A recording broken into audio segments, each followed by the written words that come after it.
اون کیه که همیشه حواسش به سلامت تو هست؟ اون کسیه که به قدری دوست داره که همیشه اول به فکر توه. اولین ها جریان ساز هستند. اویلا شامپوهای روزانه مناسب موهای معمولی، مناسب موهای چرب و نازک و مناسب موهای خشک و بز. سری جدید شامپوهای اکتیو، فرمولی برای مراقبت و زیبایی. منو اکتیو. زندگی من عین بازی ایران و کامبوج میمونه. مهاجر داداش هم داره میاد. من اون دروازه‌بان بدبختم که تو این بازی 14 تا گل خورد. اونه رو ببینی؟ میفروشم، یه پنتاس خوشگل براش میخرم و تنها یه طرفدار داشت.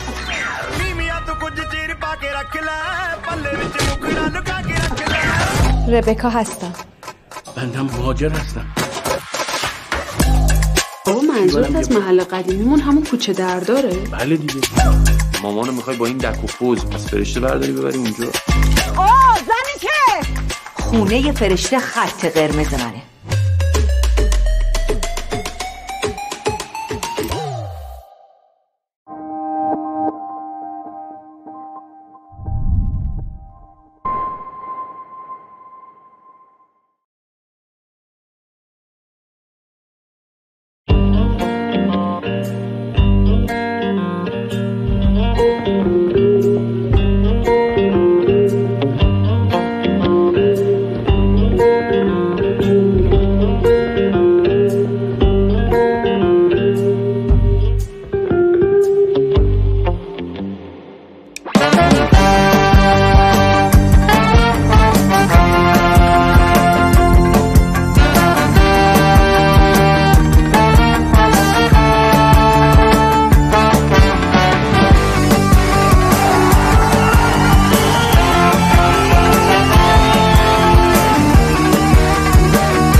بفرمایید خواهش می‌کنم.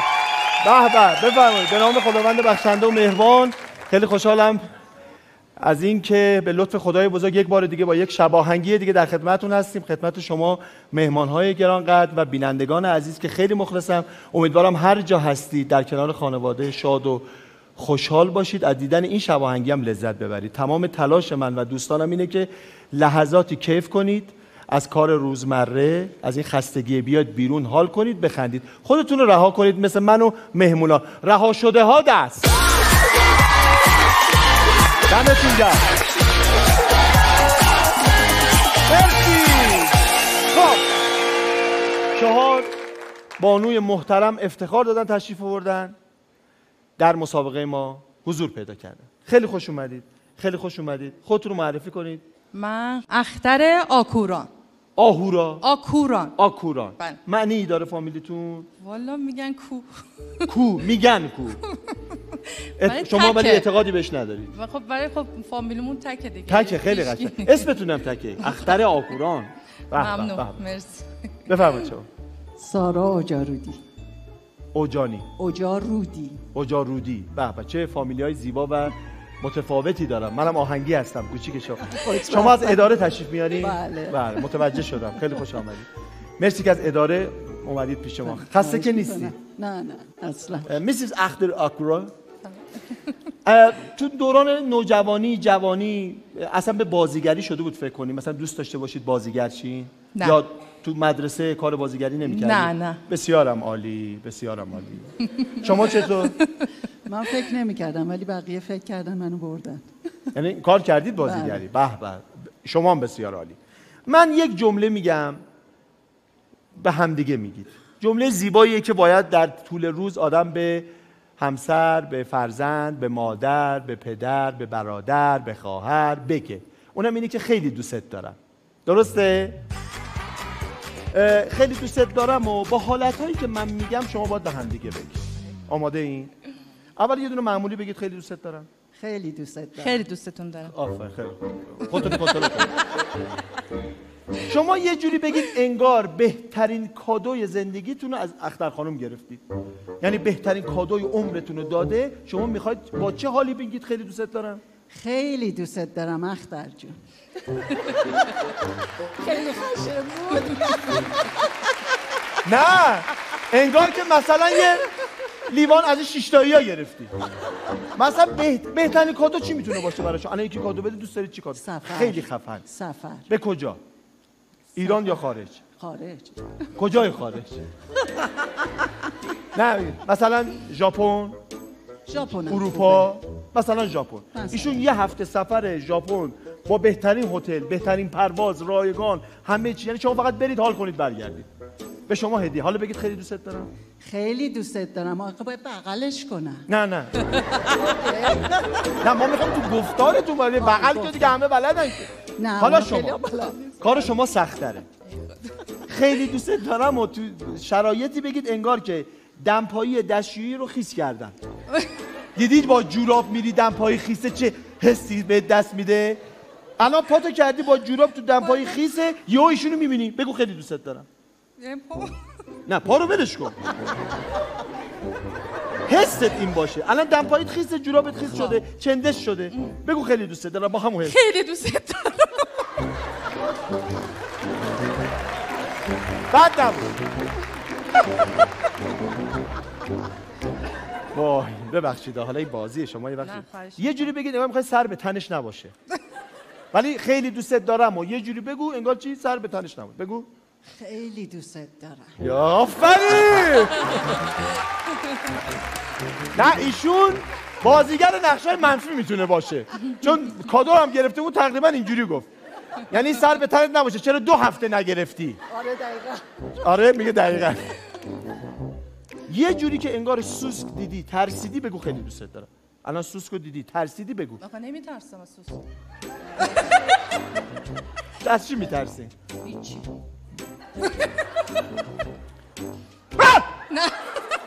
نه مثلا حالا فکر کنید چندشتون شده یه حس بد وای سوسک بگو خیلی دوستت دارم. با ایشون بازیگری 1 ماه طول میکشه. یعنی یه سکانس 1 ماه طول میکشه ولی ایشون سریع انجام میده. بگید شما به نفع تهیه کننده بازی نمیکنید. ببند.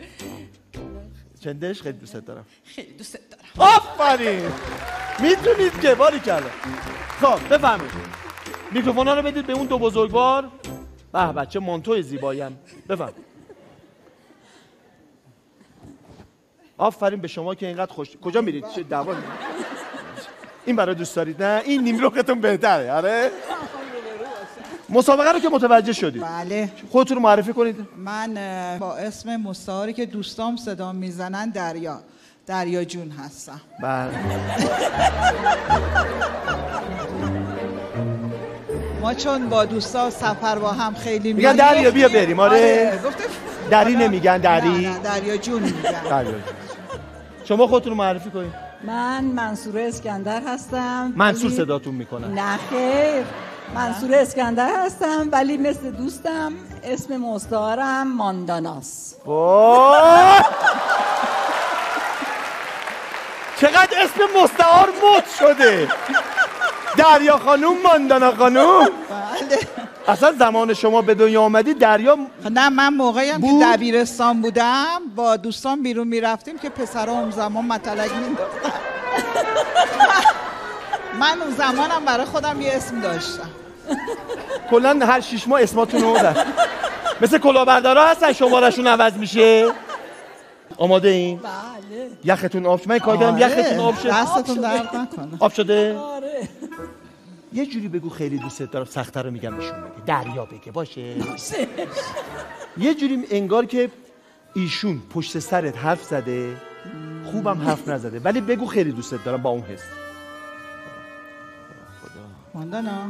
ماندانا؟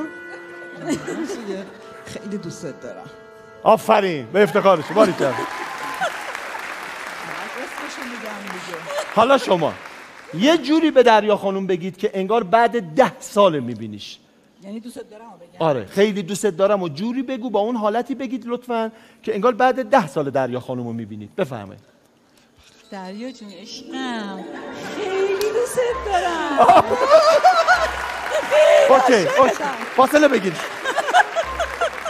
یه جوری بگید انگار که یه ساعته، مثلا ساعت 4 باش با ماندانا خانم قرار داری، 1 ساعت دیر که از شما 1 ساعت واسطادی منتظر ایشون، ولی بگو خیلی دوستت دارم، با همون حاله. اومدی؟ خیلی دوستت دارم. اومدی رم باید میگفتی. اومدی؟ آره دیگه همیشه یه کلمه رو اضافه میکنن. بفهمه که و آخرین حالت شما یه جوری بگی انگار توی کشتی هستید دوتایتون، کشتی داره غرق میشه، ولی میگی خیلی دوستت دارم. کشتی داره غرق میشه، احتمال خدای نکرده مرگ وجود داره. هم خودم همیشون. بله، ولی بگو خیلی دوستت دارم.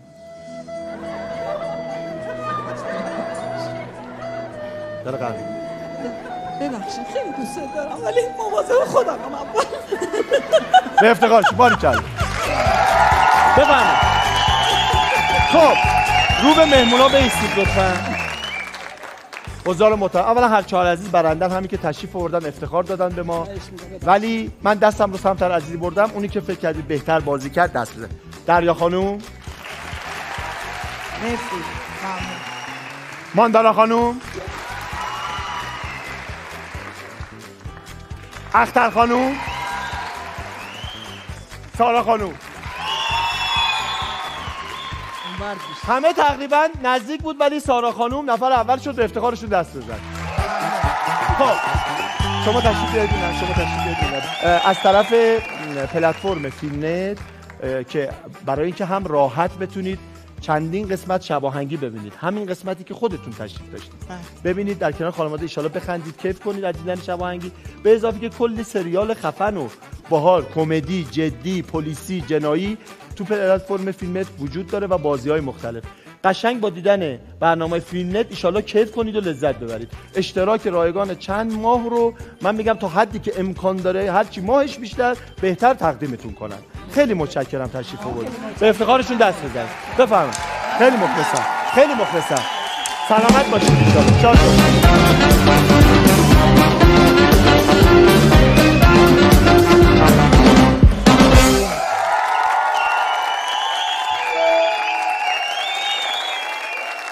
خمیر دندان‌های ترمیم کننده مریدنت منافذ دندان را پر و باعث رفع پوسیدگی‌های سطحی، حفظ و ترمیم مینای آسیب دیده دندان می‌شوند. خمیر دندان از جنس دندان مریدنت. یک هنرمند دوست داشتنی، یک رفیق قدیمی، یک عزیز دل، کسی که تو کارش از سالهای پیش نامبر 1 بوده تا الان و همه سنین دوستش دارن. این شما، اینم دوست عزیز هنرمندم، یک کودک، داریوش فرزیایی.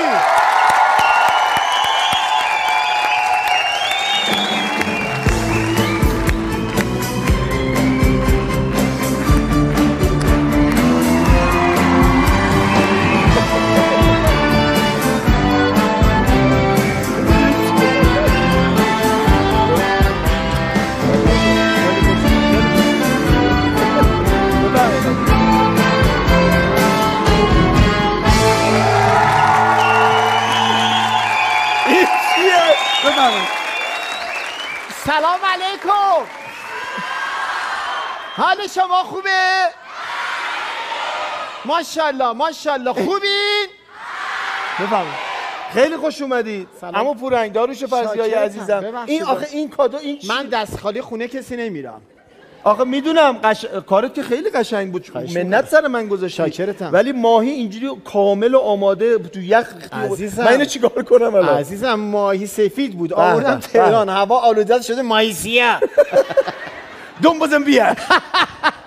دستت درنه قربونت، به من ماهی رو بذارم اینجا یعنی واقعا؟ به نظرت کجا باید رو سر من میخوام؟ نه من یخچال مگه ندارم یخچال. نداری؟ نه. این همه تو این برنامه خرج کردی یخچال نگرفتی؟ فکر نمی‌کردیم یکی ماهی بیاره. من تو زندگیت نمیام چون یخچال نداری. ولی شما باعث شدی که آقا داریوش باعث شدی که ما به فکر یخچال هم بیافتیم. بفرمایید. مگه میشه زندگی بدون اجاق گاز و یخچال و فرش؟ ولی حتما دیگه یخچال رو باید بخرید، چون این ماهی یا باید امروز درستش کنیم یا اون خراب میشه دیگه. بعد ماهی سفید من چند وقت نخوردم. جدی میگی؟ به خدا منم نخوردم. جدی میگی؟ به جان پس امروز حتما میخوری. خیلی خوش اومدی. قربونت قدم رو چش من گذاشت. فدای شما. بفرمایید یه سلام علیک ویژه داشته باشید. به نام خدا عرض سلام و ادب و احترام خدمت فرد بینندگان عزیز و ارجمند، پدرها و مادرها، فرزندان عزیز، کل ملت دوست داشتنی ایران. درود بر شما.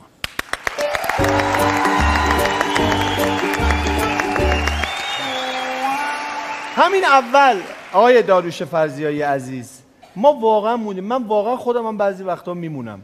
ما بعد این همه سال رفاقت با هم تلفنی حرف میزنیم، زنگ میزنیم، نمیدونم بگم عمو پورنگ یا بگم داریوش جان. خودت با خارج از کارت با کدوم راحت تری؟ قطعاً با داریوش فرزیایی، چون اگه داریوش فرزیایی نبود عمو پورنگ به دنیا نمیومد که. کاملا درسته. پس اگه میگم داریوش جان که پس درست دارم میگم. شما بزرگواری. ولی بیرون همه میگن عمو پورنگ. آره، البته الان دیگه جدیدا میگن داریوش فرزیایی. آقای فرزیایی میگن. چرا شبیه این دکترا شدی؟ خواهش میکنم. مشکلی دارید؟ آره. حلش میکنم. درد دل دارم. به خودم بگو عزیزم.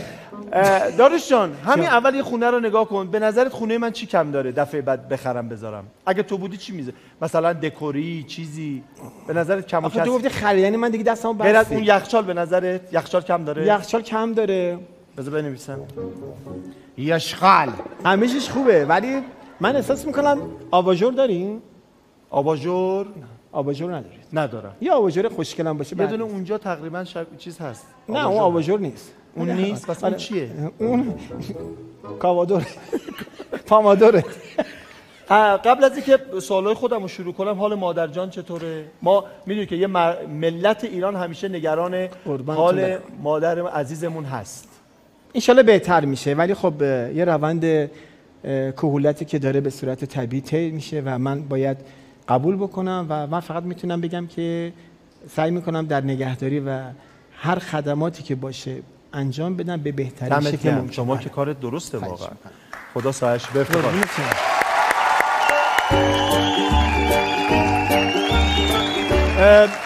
آقا داریوش یه سری عکس ازت همین اول بگم پخش کنن یواش یواش، چون قراره با هم بازی هم کنیم، فقط گفتگو نباشه. اصلا مدل شب آهنگی نیست. عکس شخصیه؟ شخصی اونجوری نه. عکس منم در اومد. تکی خودته. تکی خودته. فکر کنم عکس منم در میخوام که خودت رو هر عکس یه کپشن براش بگی. با وقتی که شروع کنی. وقتی که داریوش عکس رو دیدی وقتی که اینجوری شده بودی یا اینجوری شده بود؟ بریم اینا. تصویر اول رو ببینیم. وقتی که به شدت دل درد داشتم، صادقانه میگم آی میدیل میاد بشم. وقتی که به شدت دل درد داشتم. دل دردت مربوط به چی بوده مثلا؟ زمانی بود بیرون روی داشتی یا نه؟ من همیشه در میادم، بیرون نمیرم. خدمتتون عرض کنم که این دل درد زمانی بودش که چکمو دیر بهم داده بودن. چک دیر میدن دل درد میشی؟ دقیقاً. من قلب درد میشم. نه من دل درد میگیرم چون عصبی میشم. تصویر بعدی وقتی که خودمو نمیشناسم. نه این من نیستم. اون مشکی پوشیده؟ من نیستم. چقدر ریش ولی بهت میاد. ولی یه داداش اون ریش و اون سیبیل بله وجود داشته، ولی خب صادقانه عکس خودمه. آره این منم. این همه تغییر. این چند سال پیشه؟ این مال سال 73. الان جوان‌تر از اون موقعی. وقتی که من این شکلی بودم، داریوش فرزیایی بودم. وقتی که دلتنگه. آره. بعدی یه دست اینو اینقدر از این کارا با خودش میکنه داریوش. اینو به جان خودم یکی از فامیلای دور ما این شکلی بود زمانی که عصبی شد. من به تو نگفتم. اینه وقتی که این نفر رو دارم شماتت میکنم یا یادآوری میکنم مطلبی میاد بهش، ولی واقعا آره داره شماتت میکنه. آره. ولی آدم مهربونیه. داره شاکرتم. قربونت. به افتخارشون. باریکلا. تا حالا شده داریوش جایی بری عمو پورنگو نشناسن؟ یه جایی بری یه کاری میخوای مثلا بانکی جایی یه کاری تو انجام بدی، ما عادت میکنیم این به این لطف مردم دیگه. مثلا یه جا میری مثلا میری میگی که آقا مثلا من در نگهبانی میخوام بیام، طرف نمیشناسه. آره میری مثلا بانک، طرف مثلا میگم نه واقعیت این برات پیش اومده؟ بله. چه حسی بهت دست داده؟ صادقانه بگم شعار نمیدم، ولی یه لحظه خیلی خوشحال‌تر شدم. آخه من نمیشناسه، راحت‌تر میتونم کارم انجام بدم برم. جدی؟ به جان خودم. نمیشناخت. چرا من ناراحت میشم وقتی منو نمیشناسن؟ چرا؟ جدا؟ آره قصه میخورم. بهت نمیخوره. جدا؟ آره. نه من زیاد اینجوری نیستم.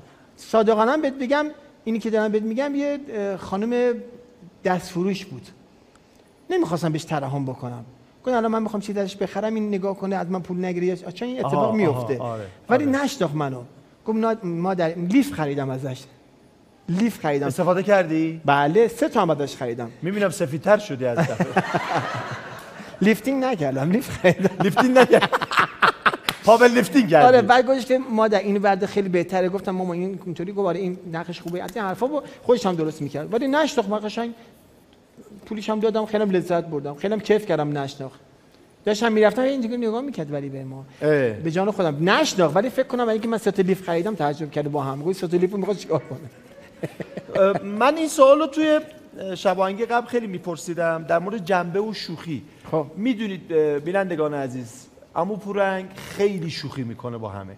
من تو اون کاری که افتخار داشتم در کنار دوستان بودم و دوست داشتم واقعا یک اثر از خودم در ژانر کودک به جا بذارم به احترام پسرم و همه کودکان سرزمینم که نقش دایی عمو پورنگ رو با افتخار بازی کردم و این تجربه رو به یادگار تا آخر عمرم نگه می‌دارم. پشت صحنه خب بچه‌ها استراحت می‌کردن، فیلمنامه می‌خوندن، ولی نمیدونید که آقای فرزیایی چه می‌کرد با بازیگرا، چقدر اذیتشون می‌کرد، چقدر باهاشون شوخی می‌کرد. خودت اینقدر شوخی می‌کنی، باهات شوخی کنن واکنشت چیه؟ اگه شوخی باشه که واقعا شوخی قشنگ باشه ناراحت نمیشم، ولی اگه شوخی بد باشه ناراحت میشم. شوخی بد این مرزو کی تعیین میکنه؟ یعنی خط قرمزت کجاست که میشه بد؟ نوع برخورد من تعیین میکنه دیگه. یعنی من الان بیام من طرفدار شما، خب مثلا یا دوست شما، بله، چه شوخی کنم از دستم ناراحت؟ مثلا فیزیکی یا حرف بد؟ نه دیگه اینا ناراحت نمیشی؟ من نه ناراحت نمیشم. تو فیزیکی میخوام من مثلا چیکار کنی با من فیزیکی؟ نه تو الان با من فیزیکی میخوای چیکار بکنی با من؟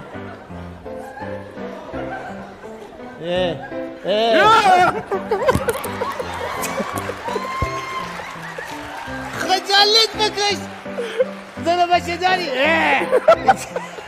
آقا میگم دیگه من همین مثلا این شوخی نه با اینکه شوخی نمیدونی طرف کم داره. نه خدا یکی بود آقا الان این شوخی بدتر بود که نه خب خدا وکیلیه که این کارو بکنه. من که ناراحت نمیشم، من میگم خدا شفاش به این چه کاری کرده. قربونت برم. من قربونت برم. پس این شوخی ها ناراحتت نمیکنه؟ نه بابا این شوخی که نه. کسی حرف بد بزنه تو شوخی چی؟ حرف بد من دوست ندارم. آفرین. من صادقانه من میگم ببین اصلا خنده خوبه، شوخی خوبه، همه اعتدال داشته باشه، ولی حرف بد رو دوست ندارم. مخصوصا جلوی بچه‌ها. در مگه حرف بد زدم که دارم چیه؟ درست گفتم. اینا درست گفتم. ما متوجه شدیم الان یه لحظه کات دادیم که شما واقعا مخصوصا جلوی بچه‌ها خیلی رعایت می‌کنید. آقای داریوش خان، بله، فوبیات چیه؟ ترس زندگی چیه؟ ترس معمولی که معمولا مثلا من تا یه مدت واقعا ترس از هواپیما داشتم، الان ندارم. ترس از ارتفاع داشتم، الان کمتر شده. یه ترسی دارم که دیگه همه میدونن، اونو دارم. چیه؟ جوجه اینا، پرنده میترسم واقعا. جدی میترسم؟ آره از پرنده خیلی جای من میشه که پرنده چی میگه؟ آره گفتم دیگه همون گفتم اگه تو قفس باشن اشکال نداره. نه اون پرنده کوچیکا بود که تو قفس گذاشته بودن به خاطر نقش. از موش؟ اتفاقا الکی نگو. نه چون برام کادو آوردی یهو یادم گفتی موش، خیلی بیره. حالا چی میگی ماهیه رو ندی موشه بخوره؟ برات منم کادو گرفتم. چی گرفتی؟ اردک تک تک تک تک. باریکلا چه خوبه. چون داروشم میدونستم برای من لطف میکنی هدیه میاری ولی واقعا نمیدونستم ماهی میخوای بیاری. گفتم من قبلش به بچه‌ها گفتم که من میخوام یادگاری به عمو پورنگ داروشان عزیزم اینقدر اردک تک تک تو اردک رو به ما. من واقعا نمیدونستم اردک چیه. نمیدونستی که آهنگ شما رو شنیدم. جدی خودکار نمیدونی خودکار چیه؟ ناقابله. متشکرم دست شما در اسم اینه چی میذاری؟ چون میدونی عمو پورنگ با آدمای با موجودات خیالی حرف میزنه. هنوز حرف میزنی؟ دقیقاً. جدی؟ ها میتونن یارو نگاه کن. بگو. عزیزم اسم شما چیه؟ اسم من اودی. اودی؟ آره اودی. برای حامد یه حرکت انجام میدی؟ بله. حامد جون حامد جون این چه حرکتی بود؟ حامد از این حرکت رو خیلی دوست داره. اودی جانم عزیزم. جون اودی خوبی؟ اودی شنیدم 2 پرس از من خوردی. میتونم بیام ماچت کنم اودی قشنگم؟ نه. چرا؟ دوست ندارم. اینم دوستای اودی. این بچه‌هاش. آره این دوستای اودی. حالا حامد یه مطلب من بگم. جانم. همه این اردک تک تک رو یه جورایی من رو با اون میشناسن. بله. ولی صادقانه با هم دیگه بگیم اگر منو با این آهنگ میشناسی پس تاثیر خودش گذاشته. بله. این آهنگ شما رو با این آهنگ نمیشناسن، شما رو به واسطه سالها کار و ساخت و اولین کارم بوده. ولی اردک تک تک آهنگی شد که از شما ماندگار شد برای کودکان و بزرگترها هم گوش دادن. بله خانم قاسم‌نیا که شاعره و مؤلف کتاب کودک هستن این شعر رو نوشتن. من صادقانه بخوام بگم حالا بعضی میگن خب چرا اردک تک تک؟ چون من این تکه کلامم بود به بچه‌ها میگفتم این جمله رو 3 مرتبه تکرار کن. بله. اردک تک تک تک تک اردک. ایشون از تکه کلامای من اشعاری رو نوشتن که بعداً به صورت ترانه در اومد و گفت این اشعار موندگاره. در قندون لب خندون اردک تک تک تک تک اردک. و به نظر من خیلی هم قشنگم بود. آقا داریوش چقدر خودتو اول بگو میشناسی؟ چون هر آدمی اول خودشو خیلی خوب یعنی بله خیلی خوب میشناسم. حالا که خودتو اینقدر خوب میشناسی یه سوال چالشی ازت بپرسم. بگو. نه به لحاظ قیافه، به لحاظ همین شناخت، اخلاق، منش، رفتار و همه اینها حاضر بودی با یکی دقیقاً عین خودت ازدواج کنی؟ چه سوال سخت و در عین حال خوبیه. چقدر سوال خوبیه. یعنی یه آدمی که خانوم باشه عین خودت باشه، ولی یعنی عین خودت حالا مهربانی داشته باشه، خواهش میکنم، یه سری خصوصیات اخلاقی حتی بد داشته باشه، آیا حاضر بودی باشه ازدواج کنی بی تعارف؟ بدون تعارف. اگر گیر می اومد و اگر مثل محمود آره. این برای خودستایی نیست. یعنی با خودت مشکلی پیدا نمی‌کردی؟ نه، چون خودمو میشناسم. یعنی خودت اخلاق‌هایی داری که اگر نفر مقابلت داشته باشه برات اوکیه و جذاب. دقیقاً. آها، خیلی دقیقاً. اینو من از روی غرور نمیگم، ولی اگر بود مثل خودم بود 100% این کارو میکردم. مطمئن باش یک دقیقه هم. پس هنوز پیدا نشده. شوخی نیست ازدواج، یه مقوله بسیار پیچیده‌ایه. بعد زندگی پیچیده است. ببینید من نمیدونم صادقانه بگم تو زندگی شما چی میگذره. من با توجه به فراز نشیبایی که داشتم و دارم و با توجه شرایط مادر داره خیلی سخت مقوله ازدواج به همین راحتی، ولی دوست دارم برای همون میگم اگر کسی مثل من بود قبول میکردم چون مطمئنم شرایط من رو درک میکرد. بله، این خیلی مهمه. دم شما گرم. چاکرم. ویدیو ببینیم.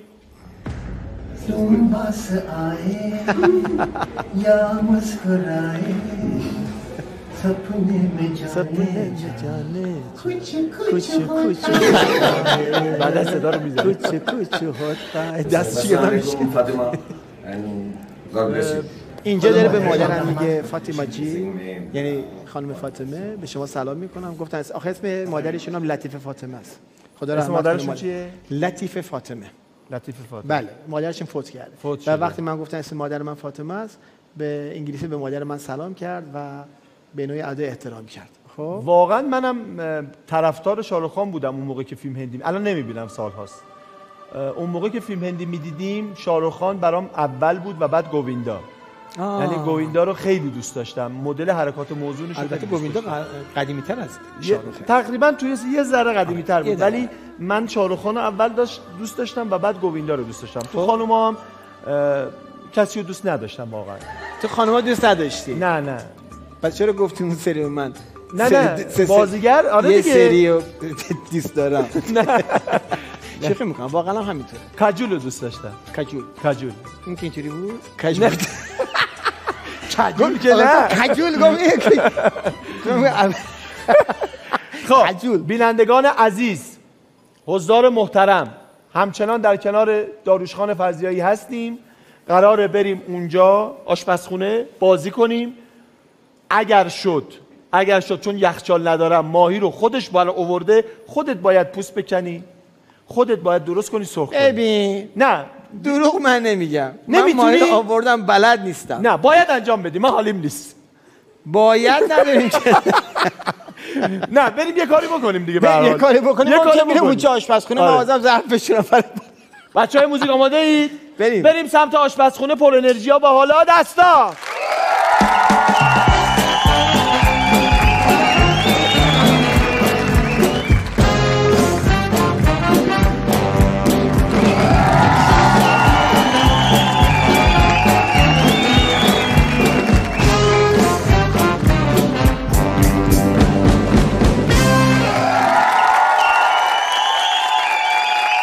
ما اومدیم این که ببین دوستان زحمت کشیدن. شما بیاین و ببخشید. خواهش میکنم. زحمت کشیدن، خودشون رفتن اینو درست کردن. ماهی رو درست نکردن ها، فقط ماهی رو خورد کردن. این همین کاری بود که ما نمیتونستیم. عزیز من ما چه خوشگلم خورد کردن. بله قطعا پا یک زن در میان است. البته با دست این کاره که با پا اینو نمیدونم. ما قراره اینجا یه بازی داشته باشیم با آقا داریوش. بازی که تنبیه داره. ولی همزمان میخوایم ماهی هم سرخ کنیم. دیگه سرخ کردن رو که بلد هستی. عزیز من بلدم. اون اولش نخواستم رو کنم به خاطر که از زمان استفاده کنیم بیشتر بیایم با هم دیگه گپ بزنیم. قربونت برم. مواظب باش. آخه سردته؟ خدا ترا گرما بده لام. که دست درد نکنه. چاکر. خیلی خوبه. آقا خدمت درس کنم.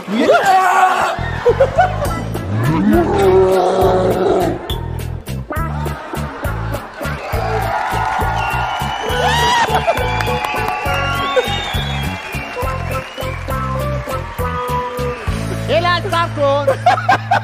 به جان مادم من آقا بچه این کی بود؟ این تو بود؟ این کی بود؟ خونه ما آدم چرا هست؟ من در جریان نبودم. تو اصلا همه فتنه‌ها میره سر توه. فکر می‌کردی از تو باز آدم در میاد. از تو خیلی فکر کردم که این دفعه از کجا آدم در بیاد. اینو من نشون بده جون من. جای ما اینو بپسمش. به افتخارم این با جنبه دست بزنید. شما روغن رو دارید؟ مایتابه مرد انقدر داغ شد دیگه. اشکال نداره. تفلون خوبی هم هست. دوستان اگر از برنامه ما این تفلونا رو سفارش بدید. خدمتتون عرض کنم که فقط این وسایل می‌بینی خریدم، حالا قراره جزء تنبیه و تشویقمون باشه. اینا رو من چون تو مسیر تو ترافیک بودم میدونستم دیر میرسم، اینا زودتر از من رسید. بگو چطوری؟ اوکالا. پلتفرم اوکالا زودتر سفارش دادم که یه وقت من معطل این وسایل نشیم. برای همین تو نیم ساعت وسایلمون رو به دستمون رسون همه خریدارو. آقا چی بود اسمش؟ اوکالا. اون بالا. نگاه کن. آره اوکالا اون بالا. عزیزم خب دستکش من کو؟ دستکش برای چی میخوای؟ من نه نمیشه راست میگم. معذرت میخوام. ما تمیز کار میکنیم. اجازه بده. الان روغن به نظرت کم نریختی؟ من احساس میکنم روغن آخه من ببین خودم زیاد اهل روغن نیستم. سعی میکنم کلسترول. حالا ما برنامه‌مون که آشپزی نیست ولی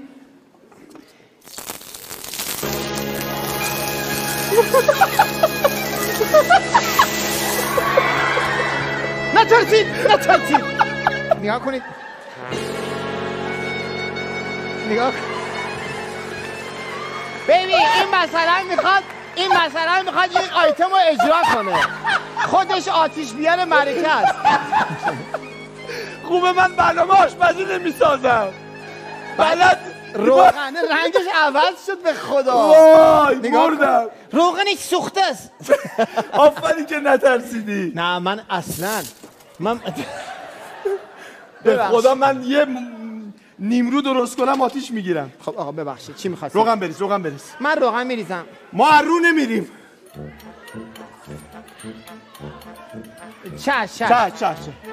شعله میگه کم راست میگه دیگه باید کم کنی. آقا چرا اون یکی روشن میکنی؟ نه اینا کم شده اینا کمش کردم آقا کمش کردم برای تهیه ماهی. اگر میخواید زنده بمونید به ما نسپارید. اول اینکه ماهی خیلی خوبه بسیار برای کسانی که ناراحتی قلبی دارن، کسایی که کلسترول دارن ماهی خیلی خوبه.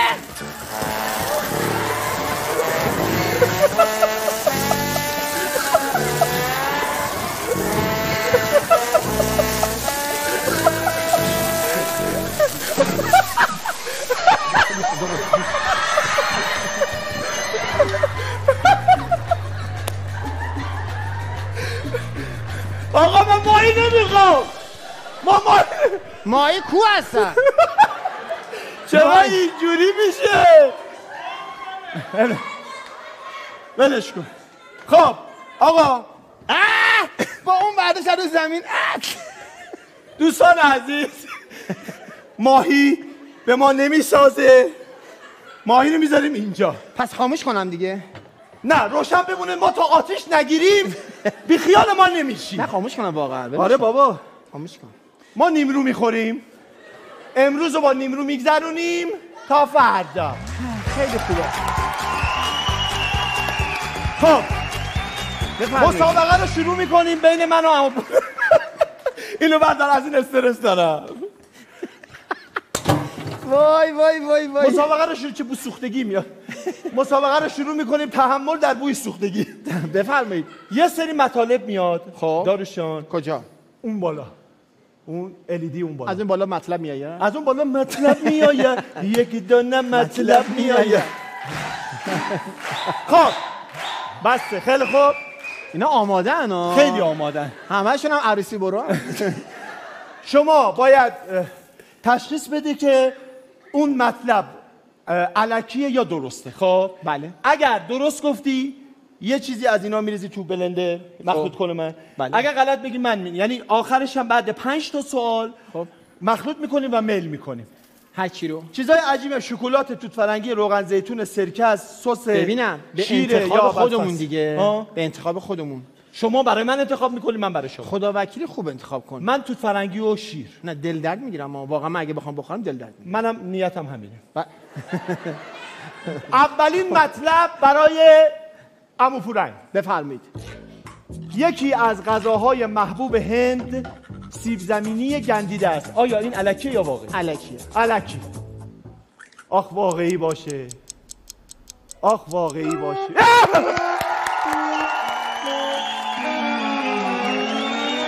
واقعا یکی از غذاهای محبوب هند دوستان عزیز سیب زمینی گندیده. تو هند رفتی؟ من نه. اون کسی که این سوالو طرح کرده هند رفته؟ نه. حتما گندیده بهش دادن که. شروع میکنم. اولین تنبیه. بفرمایید. برات قارچ میندازم. اون قارچه؟ بس دیگه آقا. میخوام چون ماهی نداریم اونو غذامون باشه. خب مطلب منو برام بیارید دوستان. ببینم. تو هند هم هندیه. من میگم تو هند. این مال منه، این مال منه. شما بخون ولی. تو هند پلیس های سیبیلدار حقوق بیشتری میگیرن؟ الکیه. آقا پلیس چه رفتی داره حالا سیبیل داشته باشه یا نداشته باشه؟ حالا ببینیم دیگه. الکیه.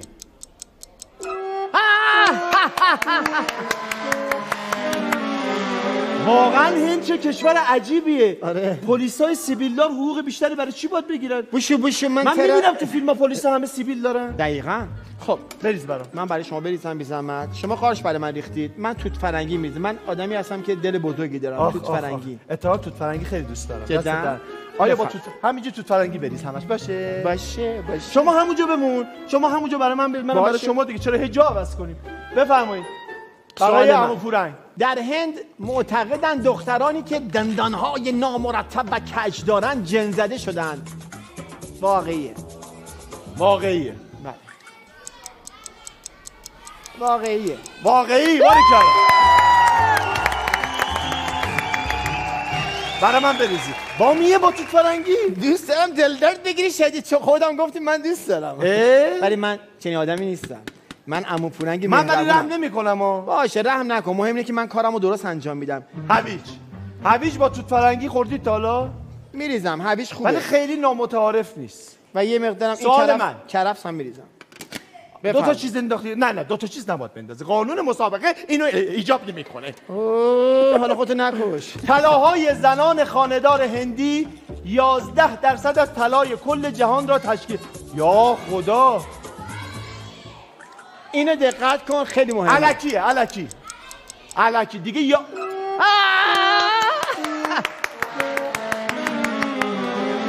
خب ببخشید من دیگه آقا دیگه اینقدر دیگه حالا چون برنامه خودتی دلیل نمیشه که هوا داشته باشن. برای همین من این ماده رو میریزم در این. اون زهر ماره واقعا. نداره. سس گوجه است. با توت فرنگی؟ چه میدونم بخور. ای خدا اینو بده. عمو پورنگ اشتباه بگه من یه چیز خوشگل براش برید. گاوهای هندی دارای شناسنامه عکسدار هستند. این این علکیه. این علکیه. علکیه. واقعیه. نه علکی گفتی علکی. آره علکی. آقا شیر رو ریخته روی این کرفس رو. کار ندارم. من چون قارچ ریختم شکلات میریزم.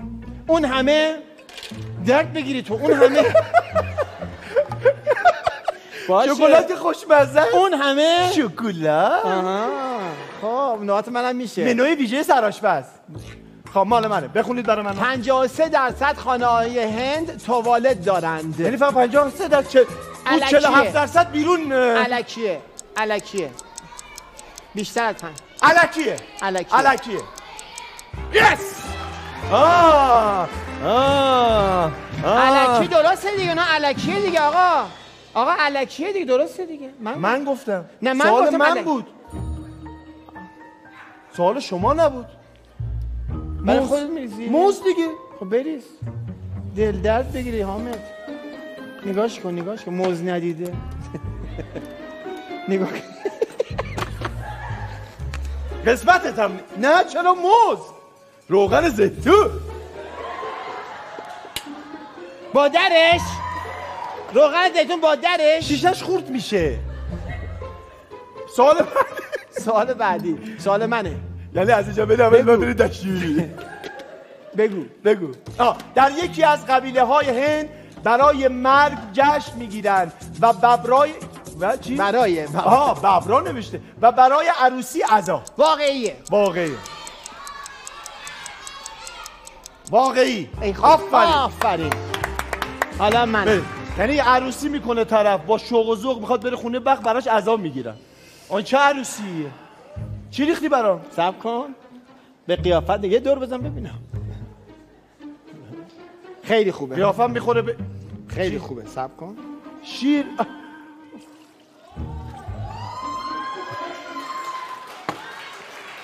بعدی این کی میخواد بخوره اینا رو؟ آره. غذای مورد علاقه شاهرخ خان بستنی است. کی بود اونو شما گفتی؟ بله اونو من گفتم. علامت منه؟ بله. علکیه. واقعیه؟ علکیه. درست گفتی. برای من باید میرختی ها. شیر میریزی؟ خب شیر و روغن زیتون دوستان عزیز بهترین غذای عمو پورا. وایسا. سوال بعدی. خب بفرمایید. بازم داریم؟ فکر کنم تموم شد. نه دیگه به من رسید تموم شد. نه خیلی سوال بعدی خودم تعریف بزن بچرخه. 5 تا بزن بچرخه. یه ژله بده میز 2.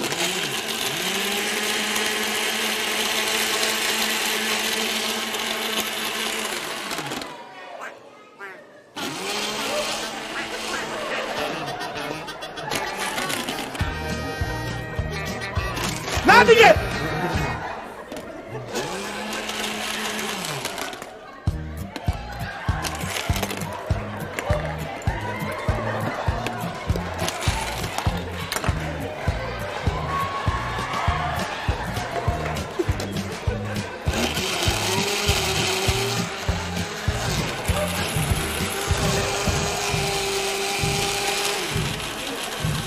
آماده است مال ما. آقا بسته دیگه.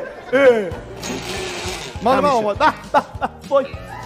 وای چه خوشبو. پسرم عزیزم قربونت برم. من چقدر دوست داشتم تو امشب مهمان یکی از بیمارستان ها باشی. لجن بهترین غذا برای چرا مال من نمیاد؟ از بالا باید بریزی. اونجوری که شما غلیظ کردی هرچی کسافت بود دکودی یعنی درون.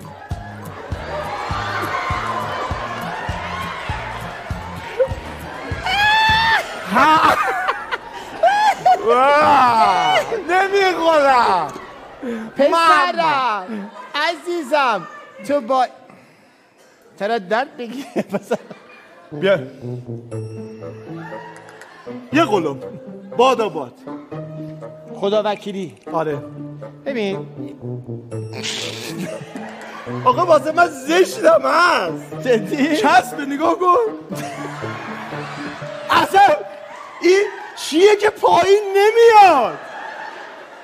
اینو باید بدیم چیز دوتا آجر بذاری میچسبه قشنگ. سه یه قلوب حتی. آقا دوستان بچه های نویسنده این بازی دیگه کنسل ها. دوستان مهمان یه بار میخوره، من مگه رودم و معدم اثر راه پیدا کردم. در عوض داری پول میگیری. تو اون شب آهنگی پدرم در اومد. اب نداره. بیا.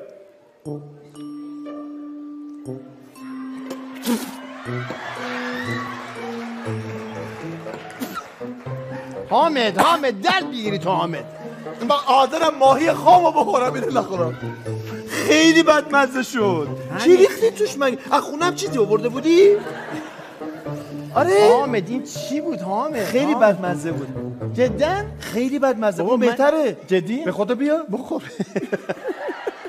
خب دوستان عزیزم همچنان با آمپولنگ هستیم. ما یه سرویس بهداشتی بریم و واقعا جدا یه قرص بخوریم، یه دونه از این شربت معده ها بخوریم و برگردیم با انرژی. تازه کار داریم با هم، کارهای خفن. میخوایم به هندوستان هم سفر کنیم. به افتخار خودتون.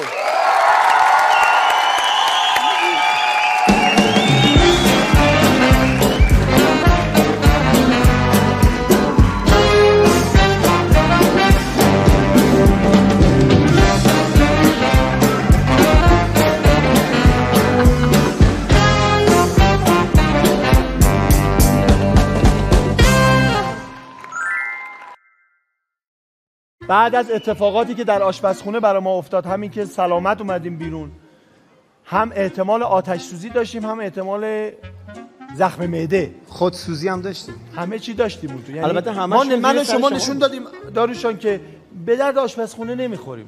نمیدونیم که ماهی من چرا ولی شما قطعا نمیخورید. شما چرا؟ آره.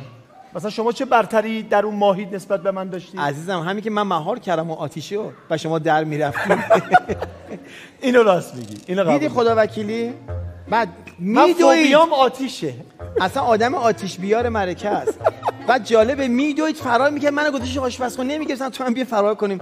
وای فرار در رب من موندم. عذرخواهی میکنم از شکر شما. من عذرخواهی میکنم. من یک شعر سخت براتون میخونم، فارسی سخته. شما ببین متوجه میشی که این چه ترانه‌ایه یا چه شعریه. بفرمایید. خواهش میکنم. پاکیزه است پوشش ظرفی که مظروف آن اثر نیشکر چون سفت گردد است.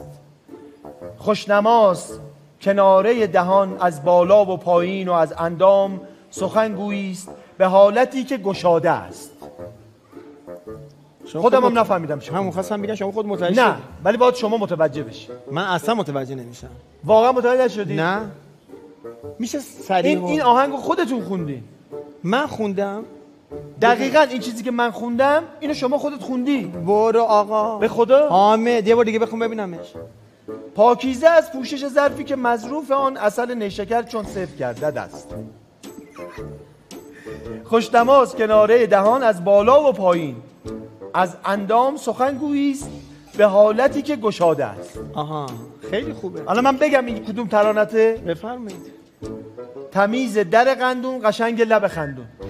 آها این معنی که شما کردید. دقیقاً معنی این چیزی که من خوندم اینه. تمیز در قندون. ببین پاکیزه از پوشش ظرفی تمیز در قندون قشنگ لب خندون. خوشنماست کناره دهان از بالا و پایین. صبر کن خودت خوندی؟ بله. حالا ما اومدیم سختش کردیم، بردیم به 100 سال قبل.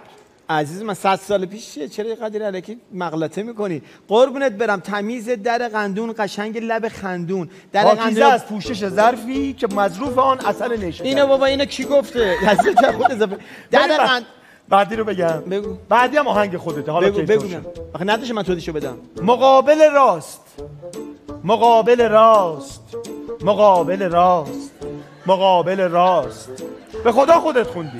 مقابل چپ مقابل چپ چپ راست ایران وطن ماست.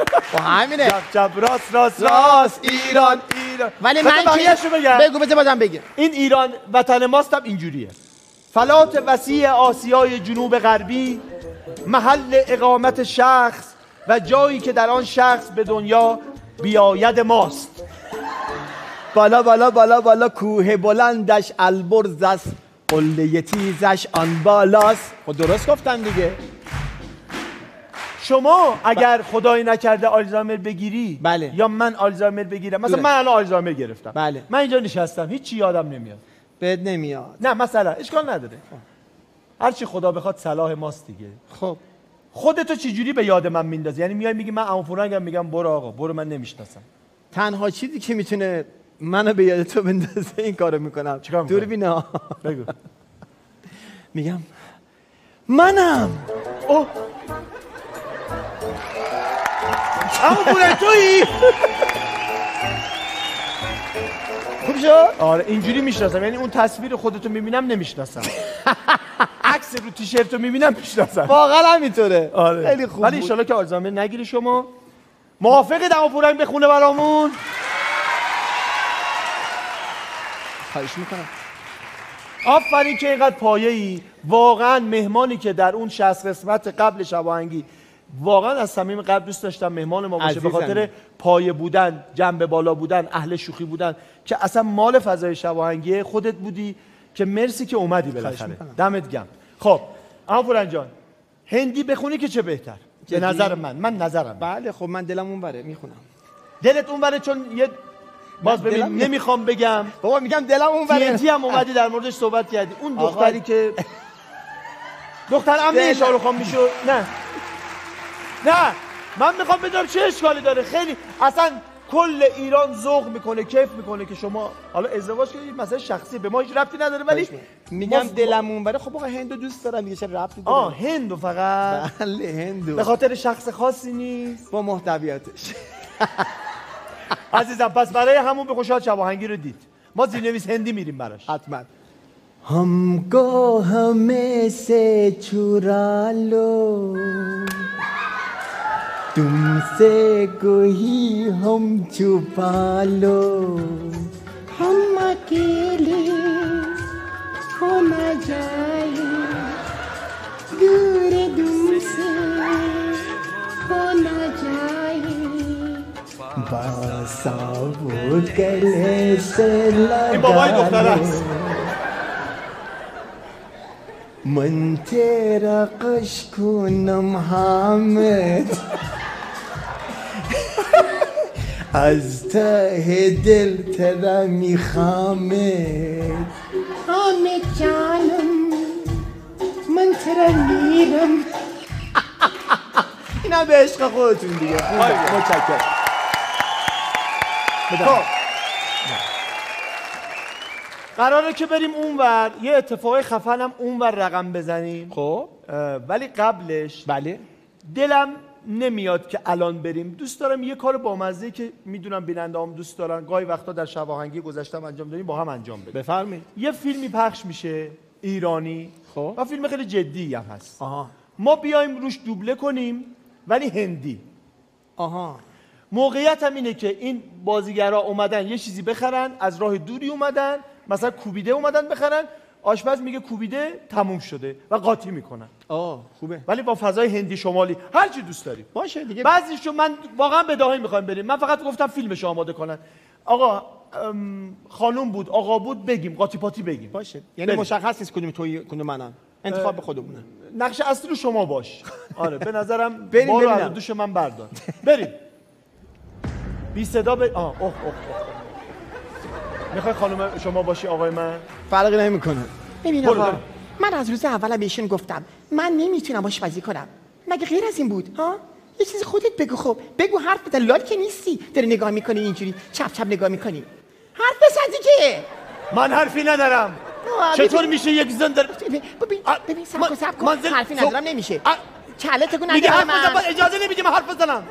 من میگم آیا یه ماهی صحبت کن تو حرف بزن، من اجازه اینا نمیدم. یک انگشت من گاز گرفتی با خاک سرم من رفتی با خونه مادرت اینا من شب آقا من خواب غذا آقا میخوام دروغ داری میگه همش اجازه بده دورهای قاضی باشی شما مالک قاضی ببینید من 2 تا بچه تحویلش دادم نه خیر تربیت نکرده 2 تا بچه بی تربیت بی شور برای که ایشون فقط دنبال کارهای خودشه از صبح باشگاه نمیدونه میره پیاده روی میره نیم چسافسم میکنه وای خجالت بکش چسافسم من میکنم من به خدا ببین تو کیفم ببین یه قرون پول ندارم فقط ببین فقط پرونده های کسافتکاری آقا دست منه نگاه کنی چرا اختلاس تاریخ تحریف میکنی بنده خودم آدم فرهنگی هستم خط نشون به اون نشون که این دوتا اینا دروغ میگه فرهنگیه نگاهش کن قیافشو این گوجه فرنگیه میذارم تو دهن تو به من دهن من میخوای بزنی خودت میدونی من تو زندگی چقدر پد وایستم آقا فقط نگاهش کن قیافشو ببین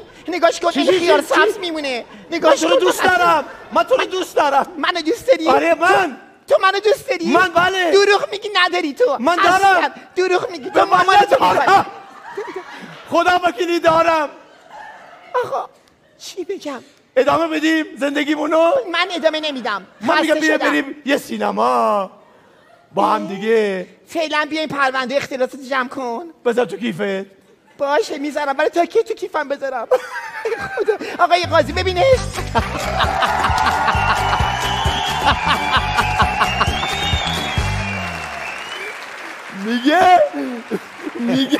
میگه تا کی تو کیفم بذارم چی میگی؟ خب اینقدر تو پرونده داری بریم شمالی رفتیم راست میگی نه با مزه شد ولی خنده‌دار من اصلا منتظر این صحنه نبودم من فکر کردم اون صحنه دادگاه دعوای شاه حسینی قاطی میکنه من اینو دیدم کلکوپرم ریخت ولی خب زنه خیلی صداش چیز بود آره خیلی تو مخ داشت واقعا با جداشم ازش خب دوستان عزیزم بعد دوبله میریم سراغ سورپرایز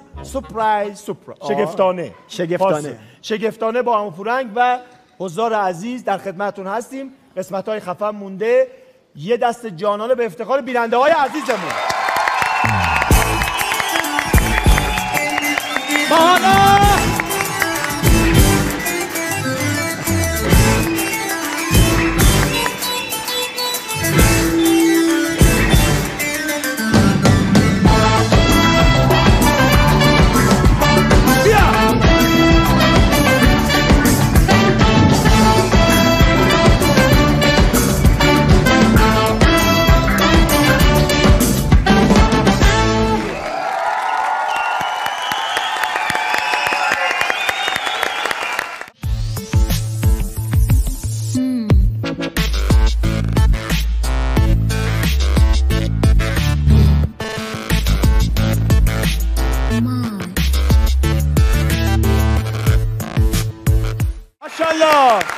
خب خوشحالم که تا این لحظه با ما بودید امیدوارم لذت برده باشید الان قراره که یک مسابقه برگزار کنیم مسابقه‌ای که کی بهتر ادای منو در میاره یک موزیک پخش میشه هر کاری من کردم دوستان باید انجام بدن به هیچ وجه هم تمرین نکردیم برای اینکه واقعا اونی که بهتر تقلید منو انجام میده برنده شه داور این مسابقه هیئت جوری یک نفره اونم عموفرنگ داریوش فرزیایی عزیزه متشکرم خیلی ممنون باش بخیر خب آقا داریوش بله پایان آهنگ که خیلی کوتاه هم هست شما به بهترین و بدترین رأی بدید ما بهش جایزه بدیم بدترین هم میدیم بچه‌ها بزنن حتما دوستان من ریشک رو گذاشتم و بین این همه باحال شما رو آوردم عین من آفرین دستا پایین بدنها گرم بریم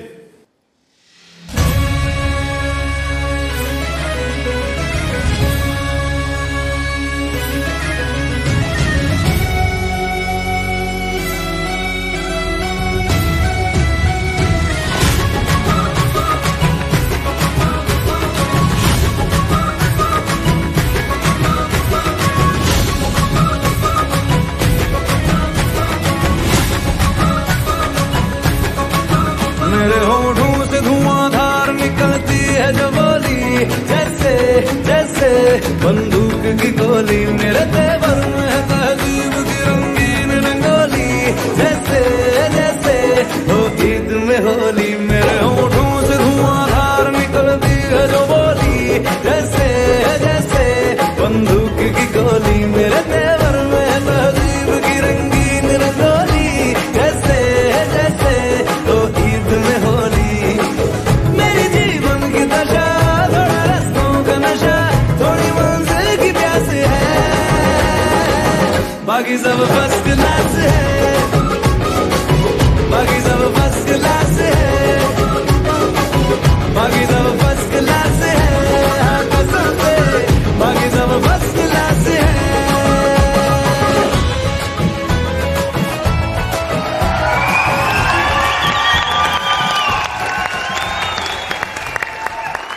بچه‌ها من شما رو ندیدم.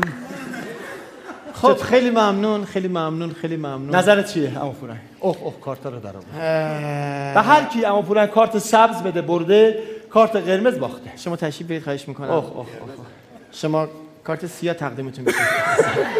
کارت سیاه دیگه چیه؟ این به خاطر که اصلا تکلیفش مشخص نبود این وسط چی کار است. بفهمید. خانواده عروس یا خانواده داماده نمیدونم. تازه من امیدم همه تو بودی.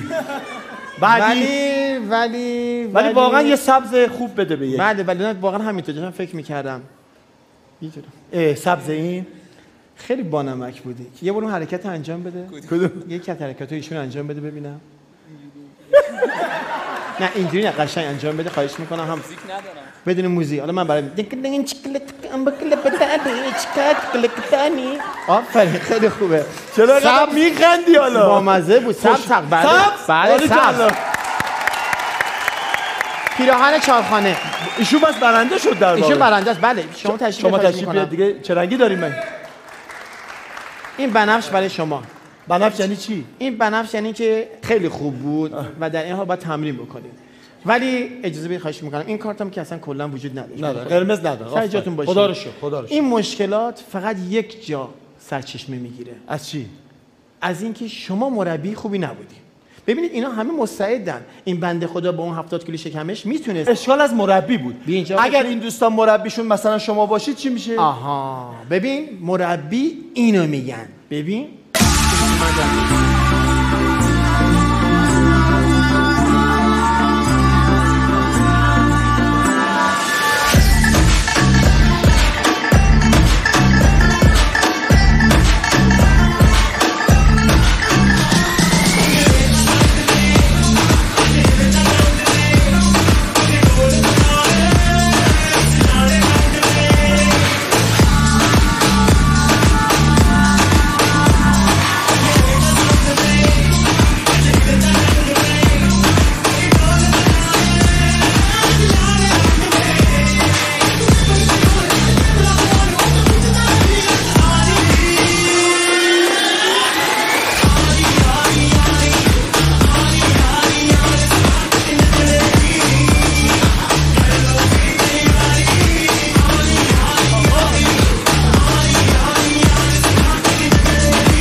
عالی بود عالی بود خیلی ممنون. بچه‌ها هفته دیگه هم جشن داریم ما گندره.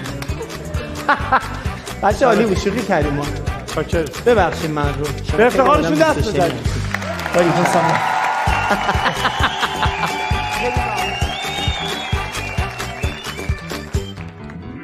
چطور بود عمو پورنگ؟ عالی بود. گروه همو دوست داشتی؟ گروه تو خیلی 6 سال ما با هم داریم کار میکنیم. 6 ساله. بین 1000 نفر این 12 نفر برام موندن. ببین دیگه اونا چی بودن؟ اون 12 نفرم که یه دونهشون ماشاءالله. ولی دیدی به زور بیرون نمیرفتم. به خدا نفس افتادم. آخه سردستشون تویی رئیس من. دیگه چیکار وقتی سردست من باشم تیم همین. مرسی از اینکه اومدی. فدات شم. بدون تعارف یکی از بهترین شب آهنگی رو خودم به عنوان کسی که اجراش میکنم عزیزم در واقع سپری کردم. امیدوارم به همین قدم به بیننده های عزیز خوش گذشته باشه. انشالله. مرسی از اینکه اینقدر انرژی داری. ان شاءالله خدا بهت 120 سال عمر بده. خیلی خوشحالم که دعوت شدم چون تو رو قلبا دوست دارم. مخلصم. خب بیننده‌ام که برای من بسیار قابل احترام هستن و ان شاءالله که خاطره خوبی رو از خودم به جا گذاشته باشم. حتما همینطوره. فدات شم. ان شاءالله بازم تو کارهای بعدی ببینمت، بازم ازت کار ببینیم ان شاءالله، چون دل هممون برات تنگ شده. عشق منی، دوستت دارم، دست همتونم میبوسم. خیلی دوستت دارم. عشقم. به افتخار داریوش فرزیایی. قربونت برم. متشکرم.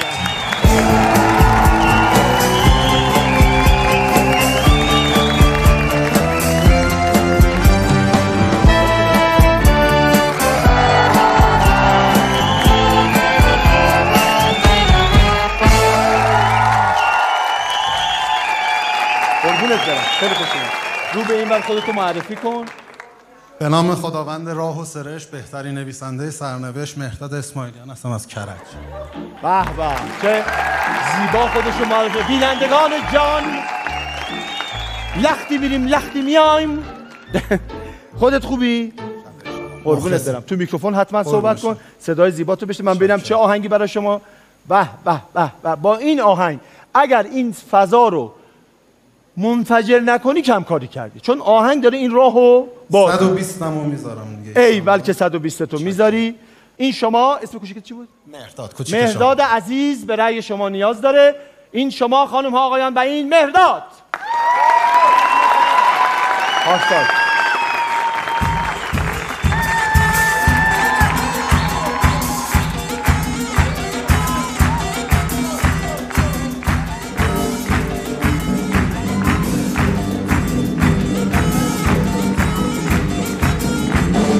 پارسال بهار دست جمعی رفته بودیم زیارت، برگشتنی یه دختری خوشگل و با محبت. هم سفر ما شده بود همراهمون می اومد، به دست و پام افتاده بود این دل بی مروت. میگفت برو بهش بگو آخه دوستش دارم، بی گفتگو هرچی میخواد بگه بگه، هرچی میخواد بشه بشه، هرچی میخواد بگه بگه، هرچی میخواد بشه بشه. راز دلم رو گفتم اینو جواب شنفتم، راز دلم رو گفتم اینو جواب شنفتم. تو محشری پسر چقدر نادونی، اومدی زیارت یا که چش چرونی؟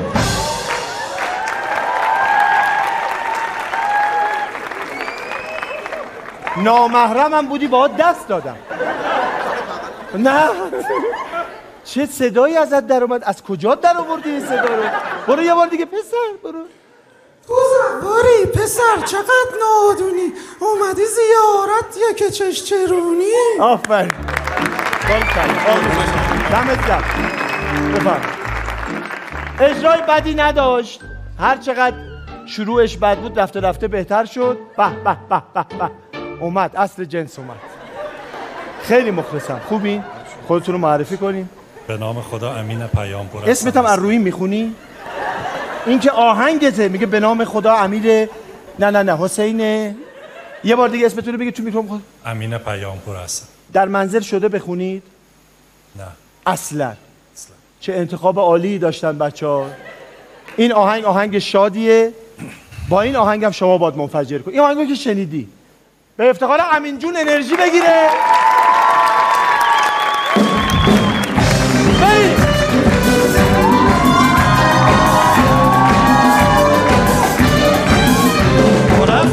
ولی فکر تو سر من همیشه نبوده، منو قلبمو ترسون.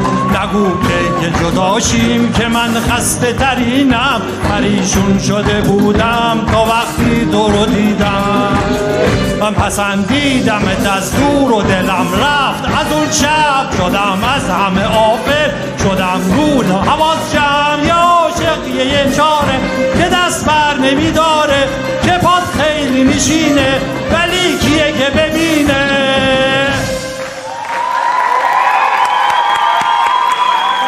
دیدید چجوری میخوند آقا امین؟ هی میرم جلو. اصلا دیدم و دون یا عاشق دیگه جانه. قربونت برم عالی بودی واقعا، از تو همین قدم توقع نداشتم. بفرمایید. به افتخار امین آقا. خانم آقایان، خواننده‌ای که منتظرش بودید پس از یک عمل جراحی دوباره پیش ما اومدن. به افتخارش.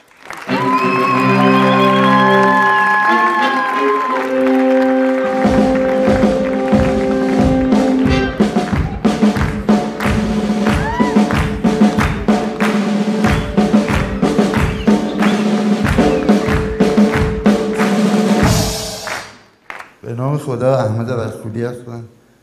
احمد آقا خوبی؟ یه خورده منقلبی؟ نه خوبی؟ این آهنگی هم که انتخاب کردی خوراک خودته. خدایی دارم میگم دیگه چی می‌خواستی بخونی تو؟ اینه دیگه خوراک تو این آهنگه. آماده ای؟ منفجر کن. بریم.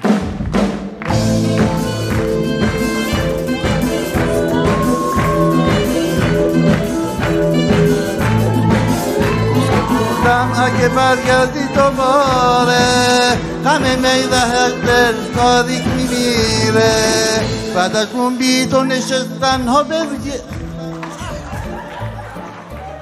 دوربین مخفیه؟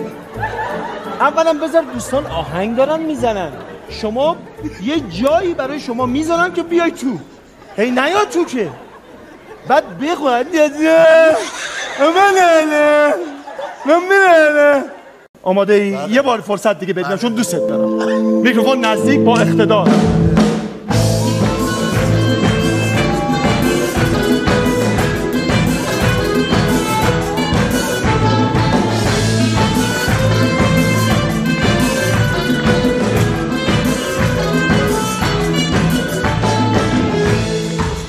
گفته بودم اگه برگردی دوباره غم میل هر دل و تاریک میمیره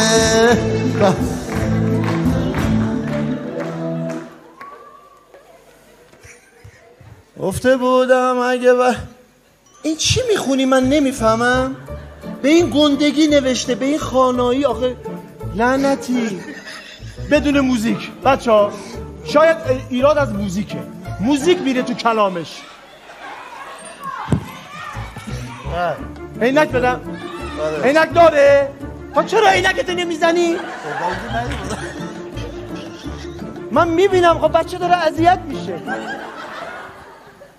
بیا قربونت برم بگو دیگه هشتگ نه به قضاوت عینکشو نزده بیا بریم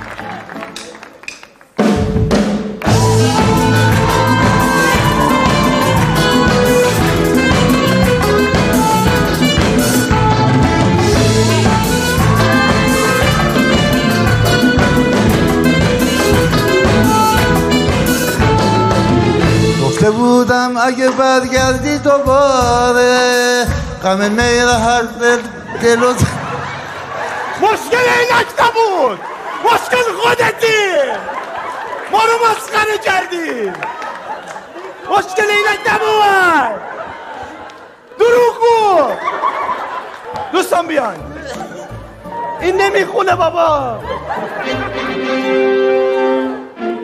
خب بغلش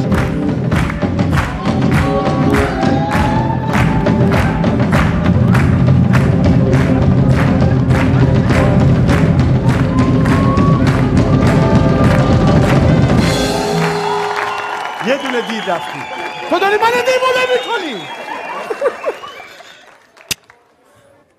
دیگه بوسم نکنی ها عاشقتم دوست دارم قربونت برم خب سری رایگیری میکنیم میدونم بچه ها اذیت شدید میدونم منم ببخشید توپولی خوش صدا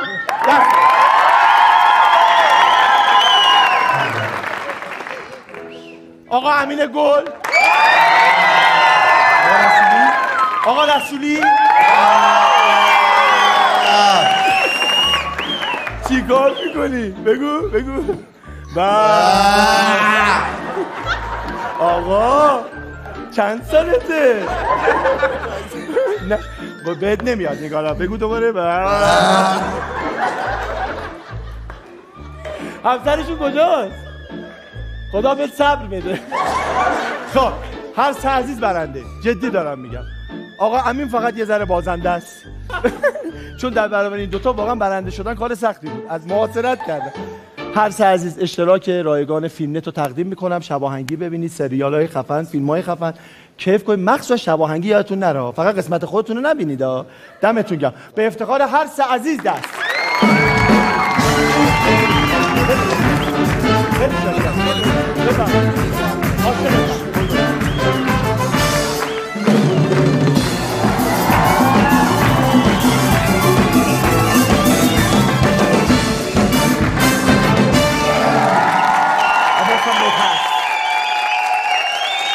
مخلصم. خیلی ممنونم تا اینجا ما رو تحمل کردید. امیدوارم تلاش من و دوستانم که با همه وجود بود، از همه قلبمون بود، به دلتون نشسته باشه. یه ذره ریلکس کرده باشید، یه کوچولو خندیده باشید و خستگی از تنتون در اومده باشه. امیدوارم که این اتفاق افتاده باشه. حضار عزیز، مهمونای گلمون که بی‌نظیر بودن، عالی بودن و اصلا شک نکنید بدون تعارف. خدا رو شاکرم از این که هر برنامه‌ای حضور داشتم بهترین ها اومدن و عشق و انرژی دادن. جای همتون خالیه. تو رو خدا به افتخار باحال بودن خودتون یه دست خوشگل بدید.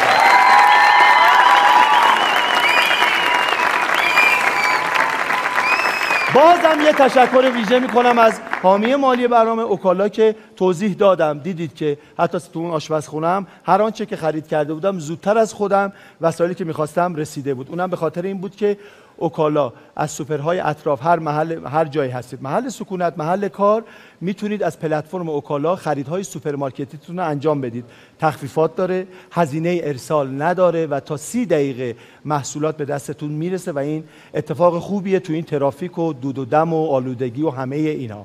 دم اوکالا هم گرم. اما میخوایم با هم دیگه خداحافظی کنیم با بینندگان. امیدوارم که خدا این توفیق رو به من و دوستانم بده. یک بار دیگه با شباهنگی دیگه، مهمان دیگه، اتفاقای جذاب دیگه در خدمتتون باشیم. خدا نگهدار. با امید دیدار تا شباهنگی بعدی. مخلصم.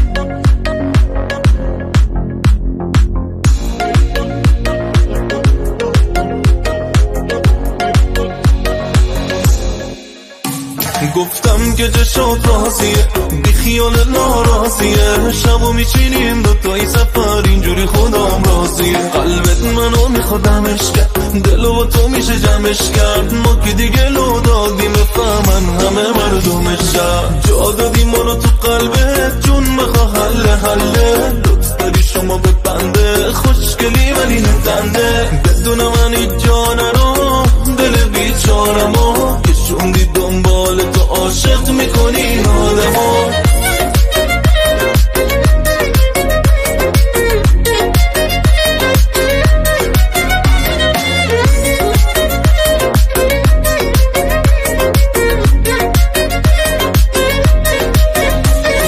شدی یه دونه دلمو گل خوشگلمو، یه طورمو تو نمیدم عزیزم حتی به حالم. خب الهی من که فدات شم تو حواس نمیذاری واسم خدا. همه میدونن الان مخاطب خواستم توی، حالا یخ پیش تو آب میشه تو که دوتا چشات آتیشه. یه جوری نگاه میکنی منو که غم تو دلم آب میشه. قلبت منو میخوادمش کرد، دلو تو میشه جمعش کرد. ما که دیگه لو دادیم بفهمن همه مردمش کرد. جا دادیم منو تو قلبت جون بخوا حله لطف داری شما به بنده خوشگلی ولی نتنده. بدون من هیچ جا نرو دل بیچارمو که شوندی دنبال تو عاشق میکنی آدمو.